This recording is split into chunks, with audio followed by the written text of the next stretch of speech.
السلام علیکم۔ بسم اللہ الرحمن الرحیم۔ تبت یدا ابی لہب و تب، ابو لہب کے دونوں ہاتھ تباہ ہو جائیں، اور وہ تباہ ہو ہی گیا۔ ابو لہب کا نام عبدالعزیٰ ہے، یہ عبدالمطلب کا بیٹا اور سرکار دو عالم صلی اللہ تعالی علیہ وآلہ وسلم کا چچا تھا۔ بہت ہی گورا اور خوبصورت آدمی تھا، اسی لیے اس کی کنیت ابو لہب ہے، اور اسی کنیت سے وہ مشہور تھا۔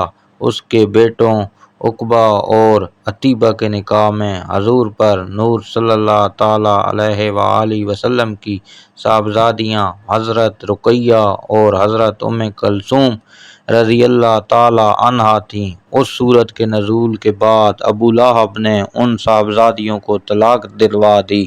عتبہ کا واقعہ بھی بڑا عبرت ناک ہے کہ اس نے حضور پر نور صلی اللہ تعالی علیہ وآلہ وسلم کی شہزادی کو طلاق دینے کے ساتھ ساتھ حضور صلی اللہ تعالی علیہ وآلہ وسلم کی گستاخی بھی کی، جس پر سرور دو عالم صلی اللہ تعالی علیہ وآلہ وسلم نے اس کے لیے ہلاکت کی دعا کی۔ چنانچہ ایک سفر میں بڑی حفاظتوں کا انتظام کر لینے کے باوجود ایک شیر نے اسے پھاڑ ڈالا۔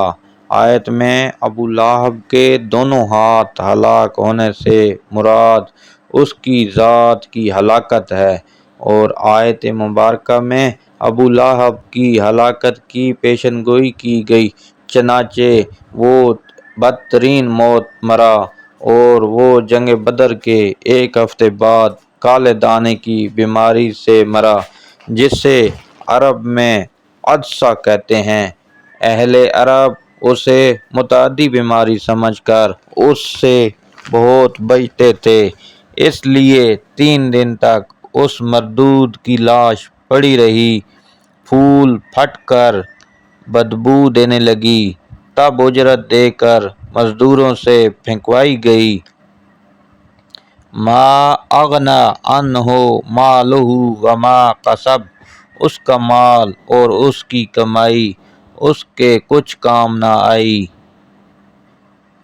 مروی ہے کہ ابو لہب نے جب پہلی آیت سنی تو کہنے لگا کہ جو کچھ میرے بھتیجے کہتے ہیں اگر سچ ہے تو میں اپنی جان کے لیے اپنے مال و اولاد کو فدیہ کر دوں گا۔ اس آیت میں اس کا فرمایا گیا کہ یہ خیال غلط ہے، اس وقت کوئی چیز کام آنے والی نہیں۔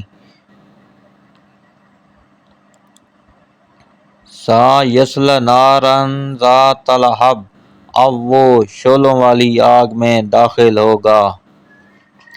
یعنی ابو لہب قیامت کے بعد دوزخ میں داخل ہو کر آگ کا عذاب پائے گا۔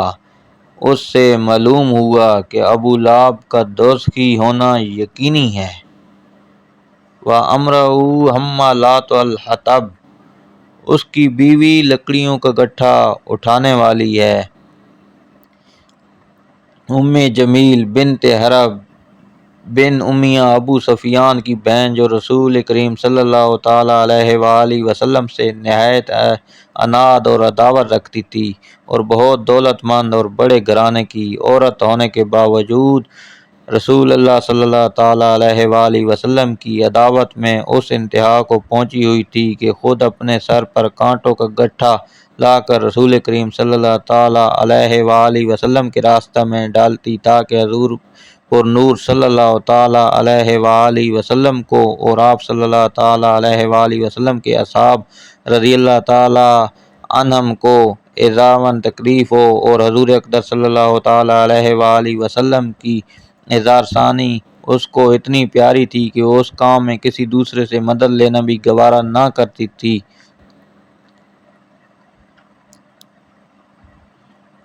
فی جیدہا حبل من مسد، اس کے گلے میں کھجور کی چھال کی رسی ہے۔ ام جمیل کے گلے میں کھجور کی چھال سے بنی ہوئی رسی ہوتی، جس سے وہ کانٹوں کا گٹھا باندھتی تھی۔ ایک دن یہ بوجھ اٹھا کر لا رہی تھی کہ تھک کر آرام لینے کے لیے ایک پتھر پر بیٹھ گئی۔ ایک فرشتے نے اللہ کے حکم سے اس کے پیچھے سے اس گٹھے کو کھینچا، وہ گرا اور جمیل کو رسی سے گلے میں پھانسی لگ گئی اور وہ مر گئی۔ اس گستاخ خبیث نے دنیا میں بھی عذاب کا مزہ چکھا اور آخرت میں بھی عذاب میں جائے گی۔ آخرت میں آگ کی زنجیریں اس کے گلے میں ہوں گی اور جہنم کی لکڑیوں کا گٹھا اس کی پشت پر لدا ہوا ہوگا۔ عبدالعزیٰ بن عبد المطلب، جس کی کنیت ابو عتبہ تھی، قریشی سردار اور اللہ کے آخری پیغمبر حضرت محمد صلی اللہ علیہ وآلہ وسلم کے حقیقی چچا تھے۔ اس کے والد حضرت عبد المطلب اس کے چہرے کی سرخی کی وجہ سے اسے ابو لہب پکارتے تھے۔ جب ابو لہب کو کسی نے بتایا کہ آپ کے چھوٹے بھائی عبداللہ کے گھر بیٹا پیدا ہوا ہے تو ابو لہب بہت خوش ہوا۔ اس نے ایک لونڈی صوبیہ کو آزاد کیا۔ ابو لہب اسلام کے بڑے دشمنوں میں سے ایک تھا۔ جب حضور اکرم صلی اللہ علیہ وسلم نے اعلان نبوت کیا تو ابو لہب نے سخت مخالفت کی، رسول اللہ صلی اللہ علیہ وآلہ وسلم کی شان میں گستاخی پر اتر آیا۔ جب خدا کی طرف سے رشتہ داروں کو دین کی دعوت کا حکم ہوا تو رسول اللہ صلی اللہ علیہ وآلہ وسلم نے کو صفا پر چڑھ کر قریش والوں کو پکارا۔ جب سارے اکٹھے ہوئے تو رسول اللہ صلی اللہ علیہ وآلہ وسلم نے فرمایا، اگر میں کہوں کہ اس پہاڑی کے پیچھے سے ایک لشکر تم پر حملہ کرنے والا ہے، کیا تم میری بات کا یقین کر لو گے؟ سب نے رسول اللہ صلی اللہ علیہ وسلم کے حکم پر لبیک کہا اور یہ بولے کہ آپ نے ہمیشہ ہی سچ بولا ہے۔ اس کے بعد آپ صلی اللہ علیہ وآلہ وسلم نے فرمایا، یا خدا کے حکم سے تم کو ایک سخت عذاب آگاہ کرنے کے لیے آیا ہوں جو دشمنوں کے حملے سے بھی زیادہ خطرناک ہے۔ جب آپ صلی اللہ علیہ وآلہ وسلم نے یہ الفاظ فرمائے تو ابو لہب نے آپ کی مخالفت کرتے ہوئے کہا، غارت ہو تم پر، نعوذ باللہ، تو نے ہم کو اس لیے بلایا ہے۔ اس پر سورہ لہب نازل ہوئی۔ جب رسول اکرم پیغام خدا دیتے تو لہب آپ کو بڑا برا کہتا اور یہ کہتا کہ آپ جھوٹے ہیں، اس لیے اپنے آباء و اجداد کے دین کو چھوڑ کر اپنا جھوٹا دین پھیلا رہے ہیں۔ بعض روایات میں ہے کہ ابو لہب نے کو صفا پر رسول اللہ کو قتل کرنے کے لیے ایک پتھر بھی اٹھا لیا۔ ابو لہب حضور صلی اللہ علیہ وآلہ وسلم کے اتنے مخالف تھا کہ جب حضور اکرم صلی اللہ علیہ وآلہ وسلم کے بیٹے عبداللہ کا انتقال ہوا تو ابو لہب بہت خوش ہوا اور دوڑتا ہوا اپنے دوستوں کے پاس گیا اور کہا، محمد ابتر ہو گئے ہیں، یعنی ان کی نسل ختم ہو گئی۔ نعوذ باللہ۔ ایام حج میں بھی ابو لہب رسول اللہ صلی اللہ علیہ وآلہ وسلم کے پیچھے لگا رہتا تھا، یہاں تک کہ وہ آپ کو پتھر مارتا جس سے آپ کی ایڑیوں تک خون جاری ہو جاتا۔ قرآن پاک میں بدبخت ابو لہب کی موت کے بارے میں سخت الفاظ بیان کیے گئے ہیں جو کہ حرف بہ حرف پورے ہوئے۔ وہ بہت اذیت کی موت مرا۔ ابو لہب بہت مالدار تھا۔ جب اس کو خدا کے عذاب سے ڈرایا جاتا تھا تو کہتا، اگر میرے بھتیجے تم سچے ہو تو آخرت کے دن مال و اولاد کا نذرانہ دے کر میں عذاب سے چھوٹ جاؤں گا۔ ابن اسحاق سے مروی ہے کہ جب ابو لہب کی بیوی جمیل کو پتہ چلا کہ میرے خاوند کے بارے میں ان کے بھتیجے محمد صلی اللہ علیہ وسلم پر سورت نازل ہوئی ہے تو وہ ایک پتھر لے کر رسول اکرم صلی اللہ علیہ وآلہ وسلم کو مارنے کے لیے مسجد الحرام پہنچ گئی۔ مسجد حرام میں حضرت محمد صلی اللہ علیہ وآلہ وسلم اپنے پیارے ساتھی حضرت ابوبکر کے ساتھ آرام فرما رہے تھے تو اللہ تبارک و تعالی نے جمیل کی نظروں پر ایسا پردہ ڈالا کہ اس کو صرف حضرت ابوبکر صدیق رضی اللہ تعالی عنہ ہی نظر آئے۔ اس نے پوچھا مجھے معلوم ہے کہ حضرت محمد صلی اللہ علیہ وسلم میری مذمت اور رجوع کرتے ہیں، خدا کی قسم اگر محمد میرے سامنے ہوتے تو میں ان کو یہ پتھر مارتی۔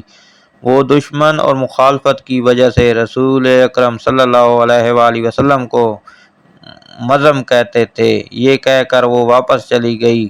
قریش والے جب مذم کہتے تو رسول اللہ صلی اللہ علیہ وآلہ وسلم فرماتے، اے لوگو، اللہ نے کس طرح ان کو صبر و شکم مجھ سے پھیر دیا۔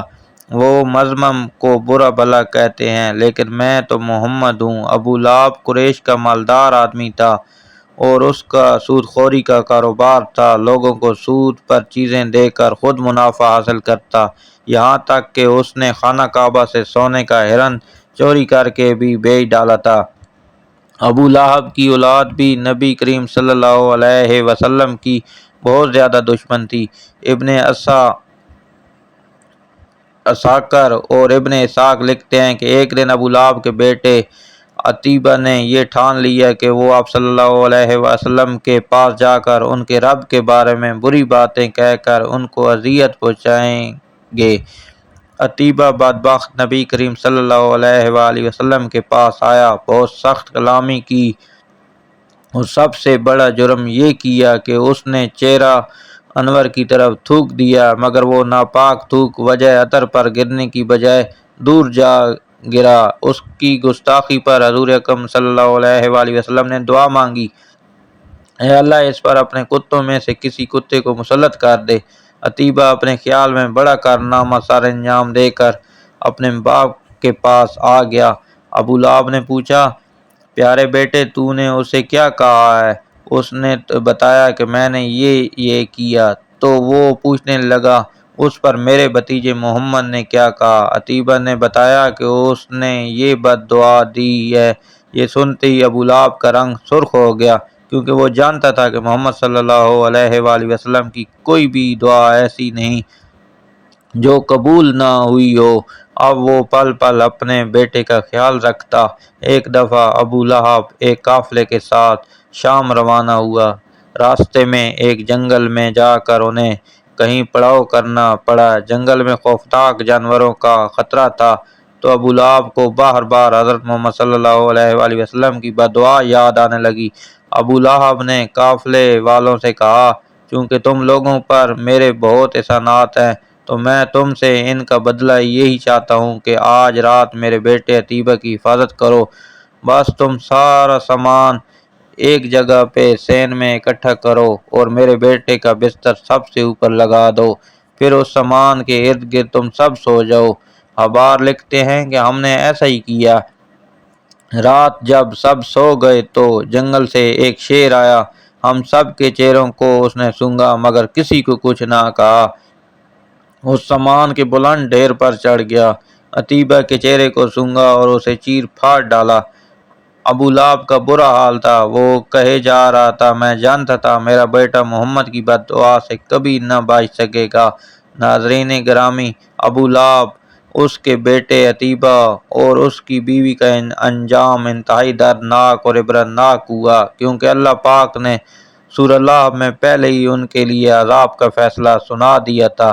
ابو لہب چیچک کی بیماری میں مبتلا ہوا اور گل سڑ کر مرا۔ روایت ہے کہ اس کو ایک ریشے دار دانہ نکلا جو پھٹا تو پھر اس سے مزید دانے نکلے۔